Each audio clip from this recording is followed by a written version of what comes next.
for you. I'm Shereen Bhan. Now, India's coronavirus count is over 2.66 lakh after yet another record rise in the last 24 hours. So if you look at the Health Ministry data, nearly 10,000 cases were added as of 8 a.m. this morning. Over the last few days, daily infections have remained close to 5 digits. Just 5 cities contribute to nearly 50% of the total cases in the country. So Mumbai has crossed 50,000 cases. It accounts for about 19% of the infections in India. If you take a look at Delhi, it contributes to over 11% of the cases. However, in Mumbai, 2 major areas of the city that emerged as hotspots earlier are seeing a drop in cases, and that's good news. The Worli area reported over 60 cases on an average every day in the month of May. In June, that's dropped to 37. Similar picture in Dharavi, where the daily average of cases has dropped from 47 in May to 27 so far this month. But cases are still rising in other parts of Mumbai, and the city is ramping up its healthcare capacity. The Commissioner of the Mumbai Metropolitan Region Development Authority spoke to my colleague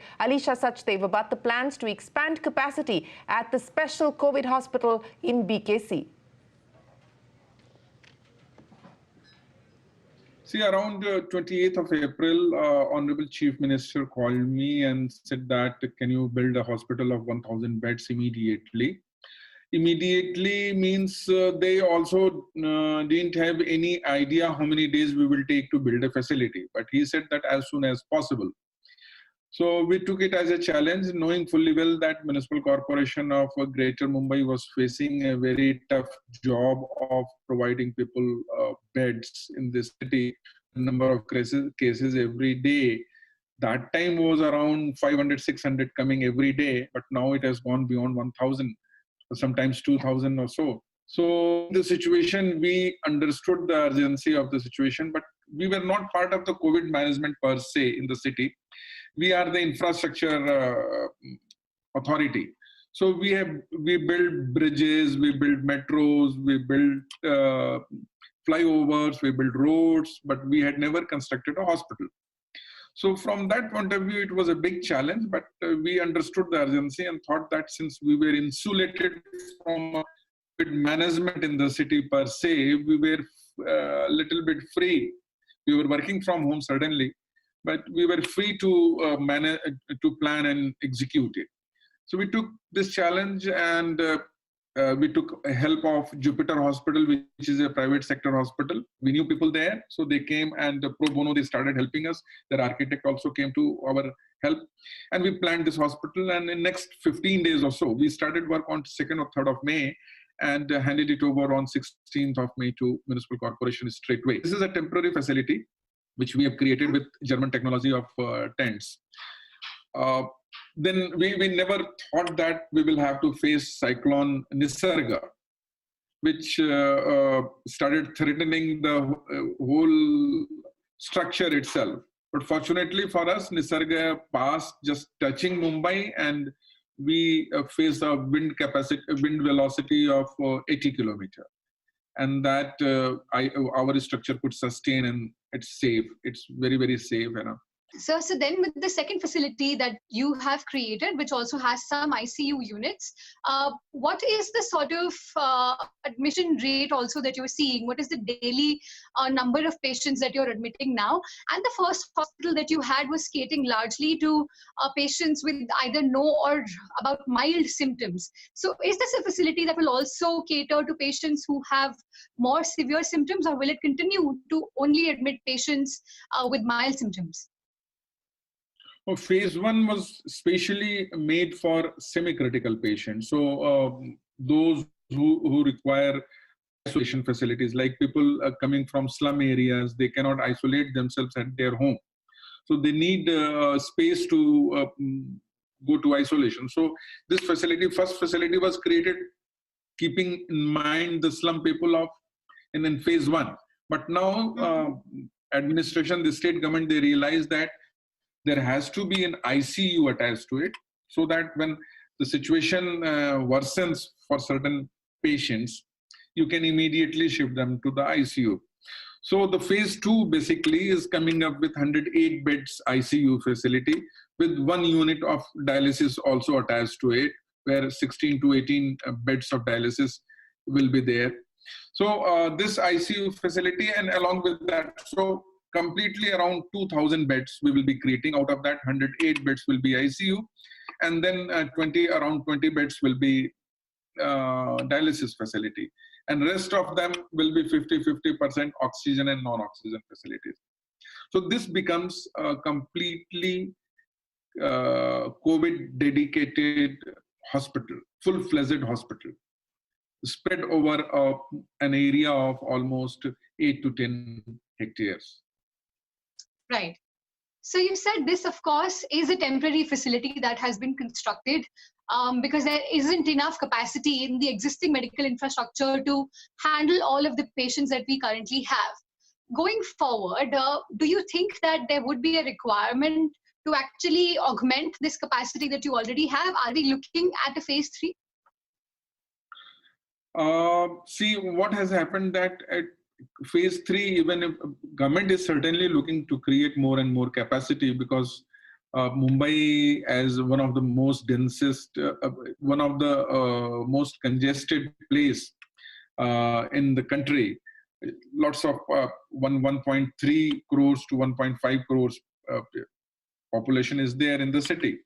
So the point here is that in order to cater to the demand which is coming in which may come in future, state government has decided to ask other organizations also, because one organization, which is MMRDA, cannot be burdened to create lots of work at lots of places, because we are a very sleek organization. We are infrastructure authority, and we only construct through different agencies. So we have a limited manpower. So SIDCO is the one agency, then MADA is another agency, then SRA is another agency, MMRCL. All of them have been asked to create one such facility in different parts of the city. So state government is certainly has decided about it and going ahead with construction of more. You are seeing phase 3, phase 4, phase 5, but it will not be MMRDA per se, it will be other organizations. Sure. And then in total, what is the capacity cumulatively that we would be looking at in the days to come, with all these other organizations also putting their efforts together? I will not be the right person to answer about that, because the managers of COVID epidemic are different than us. We are only focused for our facilities, but generally I think 40,000 to 45,000 capacity we are looking at it. And about what timeline is this? This month only. By mid of this month, these facilities can come up. Sure. So then the next question which arises naturally is that we are also going to see the onset of monsoons in the city. And when that happens, there is the likelihood of the virus also exacerbating and spreading faster because of the humidity. So how monsoon proof are these structures really? Of course, the cyclone we could avert, fortunately, but when the rains come, can these structures that you have built, can these hospitals actually take that on as well? Yes, certainly, because these structures are going to be waterproof. They are waterproof structures. We have taken care of the usual flood lines in the areas where we are constructing these hospitals. So we have raised the level. We have created the stormwater drain network in this area, especially for the water to be drained out. We have also desilted the natural drainage system in and around BKC. And at the same time, you are talking about the humidity level, which may increase. If it increases beyond 80 or so, it helps the COVID-19 virus to grow further. So there, the air conditioning system where we are making the ICUs and the ICU, and as well as the facility for patients to be there, that is going to be humidity controlled facility as well. So air conditioning, which will have a temperature of 24-25 degree to 30 degree, between that it will range, and the humidity level will not go beyond 40 to 60 or 70. So this is the level of humidity which will maintain, and the temperature which will maintain, just to for the critical patients, which will help them recover faster. Well, that's the MMRDA chief giving us details on how they went about building the first COVID facility, the temporary makeshift facility in Mumbai's BKC. And now they're ready for phase 2, which will accommodate another 2,000 patients, including some ICU beds, as well as beds for dialysis. So that is the current operation. This should be up and running, we're given to understand, by the 15th of June. That's phase 2 of the COVID facility that the MMRDA is setting up at the BKC in Mumbai. But from Mumbai to the National Capital Region, where local authorities have allowed restaurants and malls to open with strict sanitization and social distancing conditions. However, one is yet to see footfalls. Today, we visit the Cyber Hub in Gurugram, a popular fine dining destination in the NCR. Rituparna Bhuyan stepped out to check what the mood is like and how the food mall is operating, but he's found that shutters are still down. Take a look.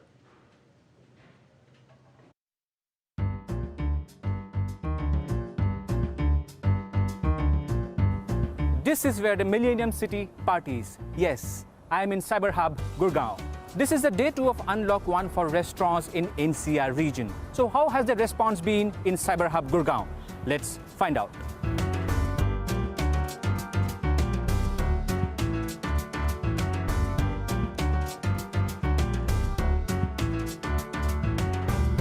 As you can see, there are hardly any people here in DLF Cyber Hub Gurgaon, and that's because most of the restaurants are shut.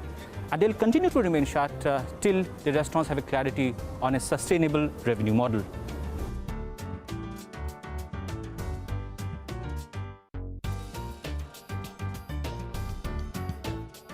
I wanted to have a full meal in Cyber Hub, but very few places are open and they're only doing takeaways. And I guess this will be the situation until restaurants are confident enough to start sit-down meals. All right, so while the government and the law allows restaurants to now get people to dine in beyond just takeaway, so far it is shutters down in the popular destination like Gurugram Cyber Hub, as our reporter Rituparna Bhuyan is telling us. Now, Inderjeet Singh Banga, the head of the Gurugram Chapter of the National Restaurant Association of India, joins us. He also runs the restaurant chain Pirates of the Grill, which has a presence across all cities of the NCR and many other North Indian cities. Thanks very much for joining us. Our colleague reporting there that while you are allowed to function, popular places like the NCR Cyber Hub is shut at this point in time. What's going on, Inderjeet? Hi, very good evening to everyone. This COVID situation has really turned our businesses upside down at the moment, right? While as an industry, we are very, very positive that we will bounce back very, very, shortly, and the guests are, more than willing to come back to restaurants, because let's not forget that, restaurants are a great source of entertainment and socialization. But what we are right now struggling on the ground level is a combination of factors which has made our business very unviable. First of all, the biggest factor that we are going through right now is that, the malls as well as the district administration in Gurgaon has said that malls are not allowed to operate. That's the first thing. So there is a lot of confusion about, as in like whether Cyber Hub is a mall, whether Cyber Hub is not a mall, because still in a long amount of time we've been hearing that it is a mall, right? So there is a definite amount of clarity which is not there. Right. Second question is this, that, the second perspective is this, as restaurateurs, we are running a very difficult type of a maths at the moment. Usually 65% of our sales come through the dinner sessions, which is post 8 o'clock, right?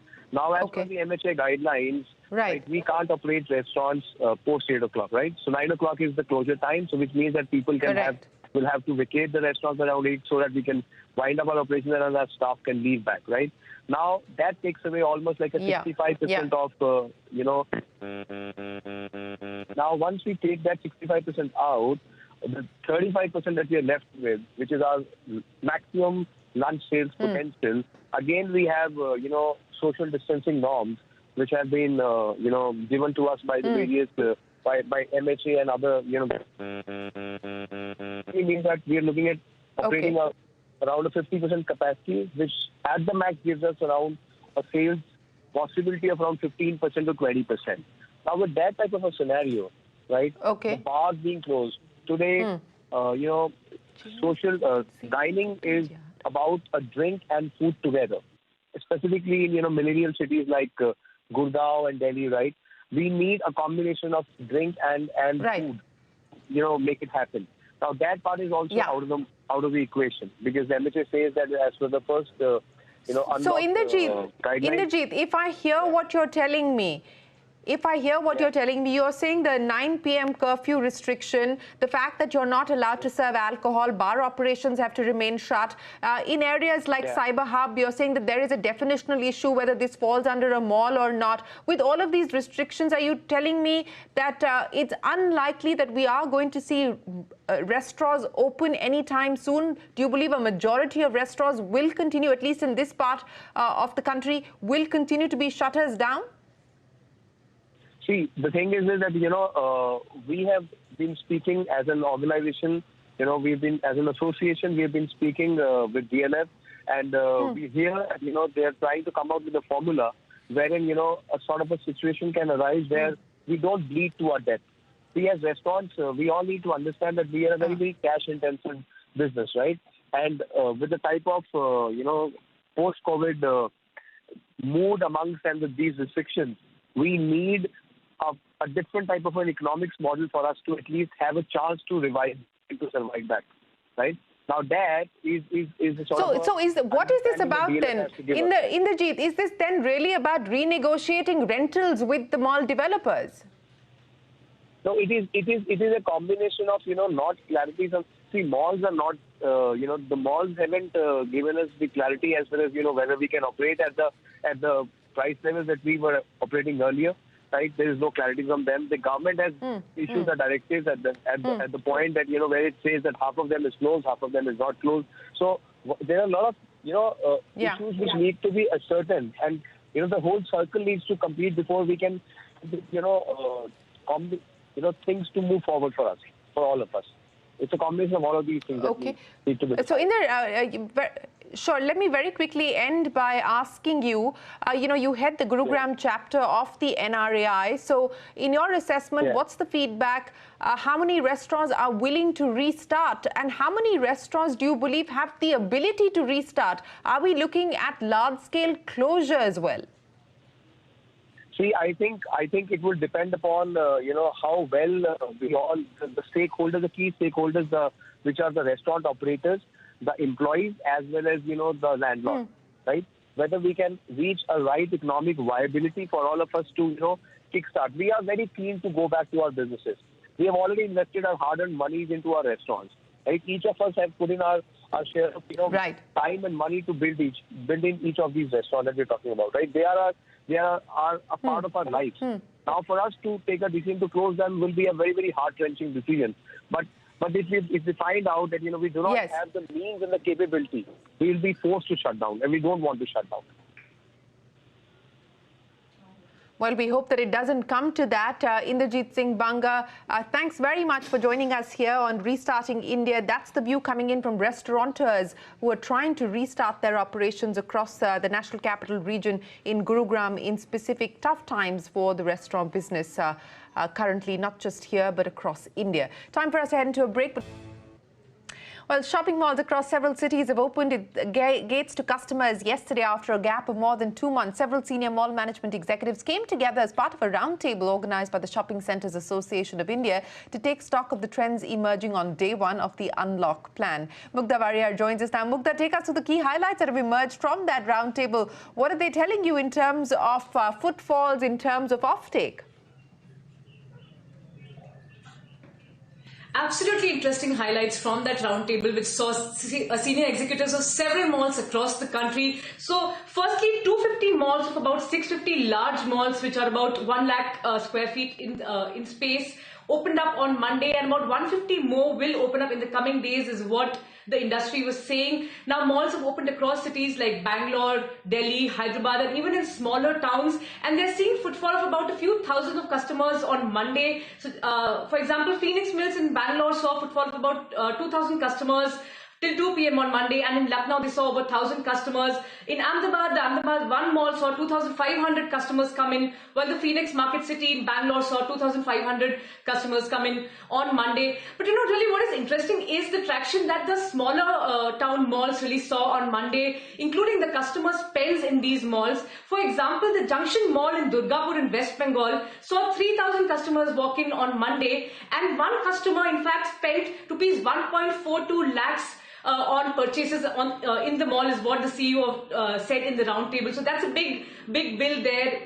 In fact, in Lucknow at the Phoenix United Mall, 2 stores crossed rupees 10 lakh worth of sales on Monday. And at the Elante Mall in Chandigarh, brands were billing between rupees 40,000 or 50,000 on an average, is what the mall management was saying. So definitely, a lot of traction in the smaller towns. And what were customers buying? They were buying electronics, they were buying cosmetics and fashion. In fact, at the Select City Walk Mall in Saket, the management said that they saw a lot of sales of Apple phones and MacBook Pros. In the Innovate Mall in Hyderabad, cosmetic stores and salons were seeing 70% of their average weekday sales on Monday alone. In fact, at Hyderabad, the management said that one customer billed rupees 20,000 at Shoppers Stop. So definitely a big relief for malls and for retailers. Well, that's still largely anecdotal, and as Mukta was pointing out, it really is the smaller cities that seem to be seeing a return to malls and that seem to be driving sales at this point in time. Let's see if this is sustainable and whether we in fact see the metros also chipping in. Mukta, many thanks for joining us with the latest. Now, Mumbai's municipal body, the BMC, has amended lockdown guidelines. All markets and shops which are allowed to operate can open for full working hours as retail stores restart operations in the city in compliance with the state's odd and even policy. My colleague Priya Sheth visited Raymond's apparel store to check out the safety protocols and if customers have started to return.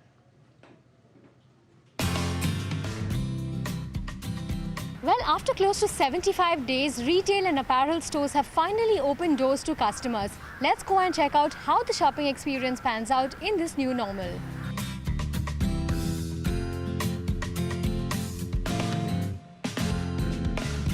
Well, this retail store, just like several other retail stores in the city, have hand sanitizers in almost every corner of the store, which means that the store makes it a point to sanitize doorknobs as well as handles and other store fixtures and every other customer touch point in the store. Now, as far as the overall staff is concerned, staff is at about 25 to 30%, and all the staff here at the store have been wearing masks as safety protocols. They're also initiating other safety protocols with regards to payments, which means that they are using digital payments for transactions. They're preferring that. In fact, they have put this signboard in the store which says that digital and card payments are preferred.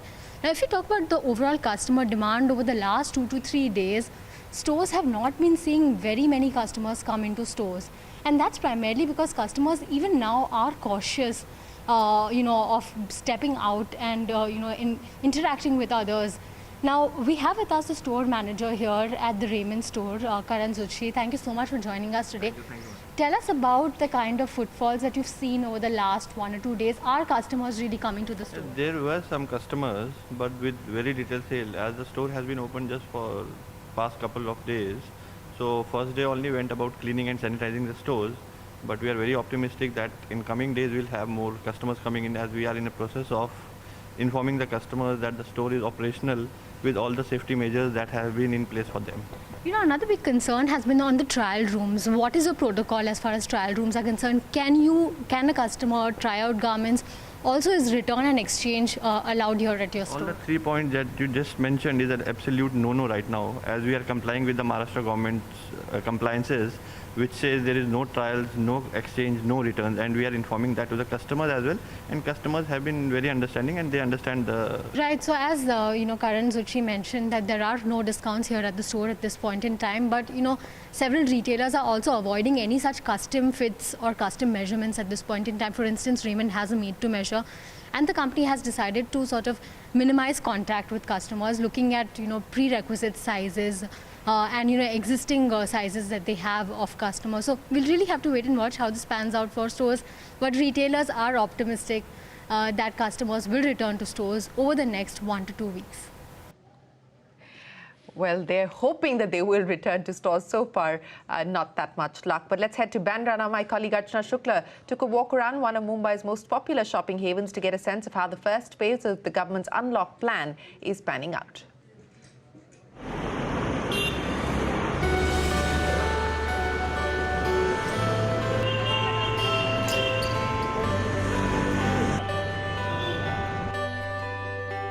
Temperature checks and sanitizers, I think, is a common across all stores that have opened up. Hi, sir. Hi, how are you? Hi, good.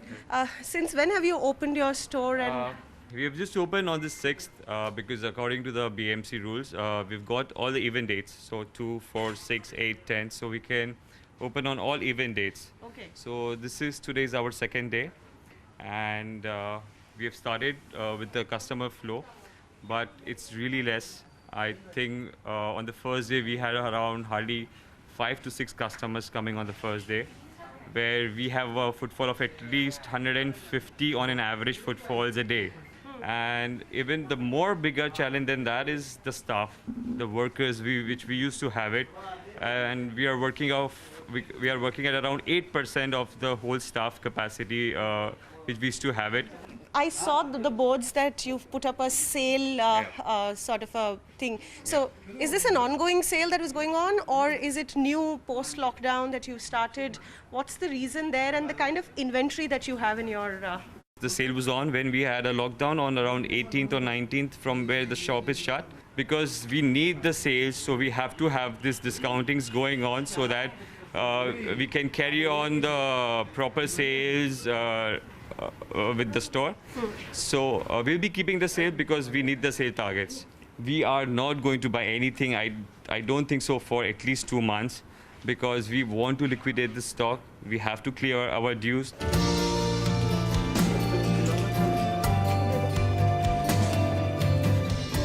Essential that people do understand that this shopping is not for entertainment. You know, this shopping is not for your shopping spree. This shopping has to be very essential-oriented shopping. Like at least in the 2 days, you've just seen 5 or 6, 7 customers walk in. What is your anticipation going forward? Do you think it will slowly increase? People will start moving out? I think it will take a month more because even the customers little bit worried. They've been calling us that if the store is empty, then we are coming, or is there any waitings going on? Well, it'll be a very slow limping back to the normal business for most shop owners, particularly here in Mumbai. With the cases rising, the government has only given few restrictions and relaxations, particularly for shops opening on one side of the road on even days and on the other side of the road on odd days. But the bigger problem is liquidating the inventory that these shops already have and managing with very reduced workforce in these shops. All right, Archana. Well, everyone hoping that the customer returns, and at this point in time trying whatever possible to bring them back. With that, it is time for us to wrap up this special broadcast. Many thanks for watching. Stay tuned to CNBC TV 18. The news and updates will continue.